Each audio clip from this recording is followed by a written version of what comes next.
we do have some news we need to hit. Uh, the Ottawa Sens sale odyssey. I think it's over. I think it's over as of Tuesday morning.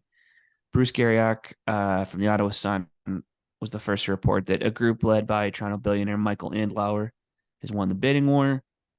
That guy's going to be the new owner of the Sens. The bid, according to Garriock, is almost a billion, not quite a billion.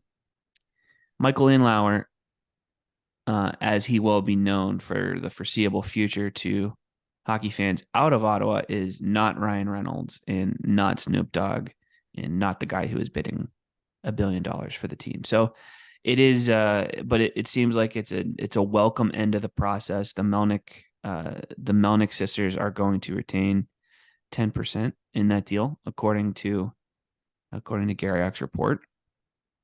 And I think the biggest takeaway is that it's over. I mean, we'd heard all sorts of stuff over the last couple of weeks. Some of it reported, some of it not. Some of it, you know, said in the by the way that insiders sort of report things where they allude to stuff but don't actually say it about what a train wreck it was.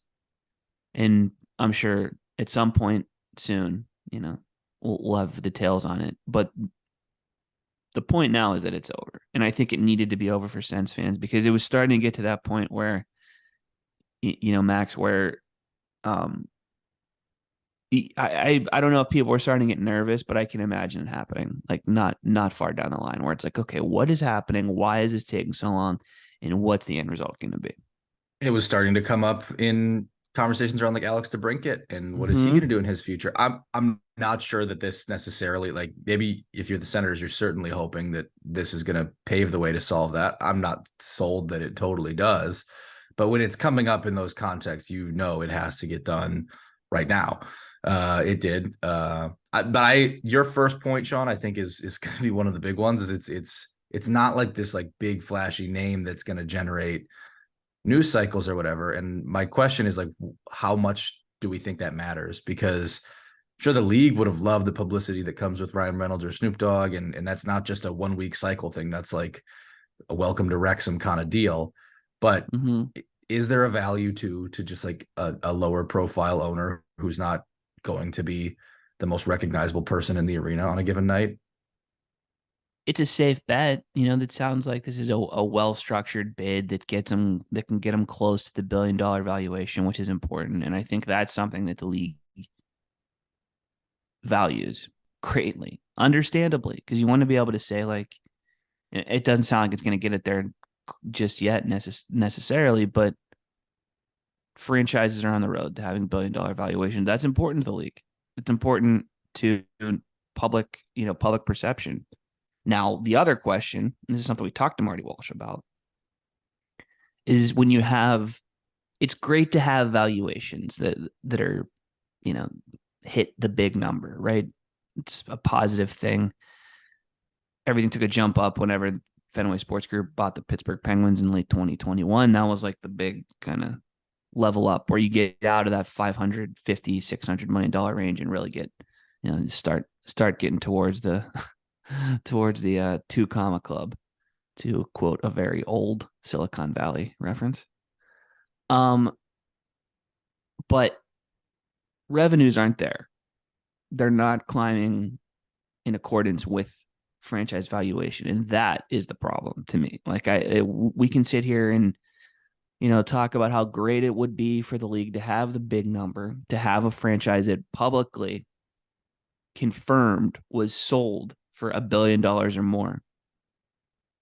But if you know, but if the flip side of the coin is like, even with the escrow paying down debt elements of everything, the revenues haven't followed suit, and that is the sort of thing that makes you look and say, okay, well, that's the mindset that leads to taking the safe, or preferring the safe nine, or conducting business in a way that leads to the Michael Andlauer $950 million like solid unspectacular bid, versus making sure that you know the world's most famous carnival barker and Ryan Reynolds is part of it too. It's safety versus innovation, and it's risk versus reward.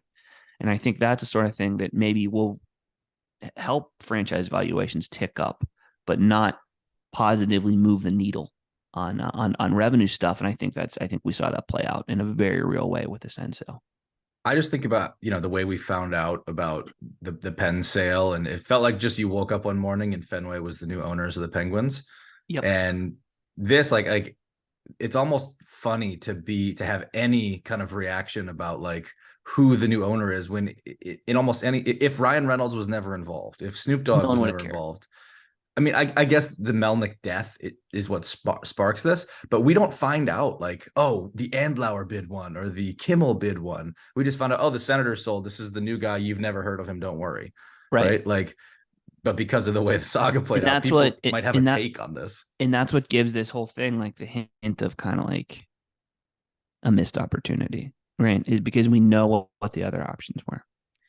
And the other thing too is because it was such a public thing, and you go back to March or whatever at the GM's meetings when me and Russo and a bunch of other dorks stood in front of Gary and asked, okay, what's the update on the Sens sale? And he didn't say that it was happening, that it was gonna get sewn up the next day or anything, but he was like, looking good. There's a couple weeks we're gonna enter the next phase and whatever.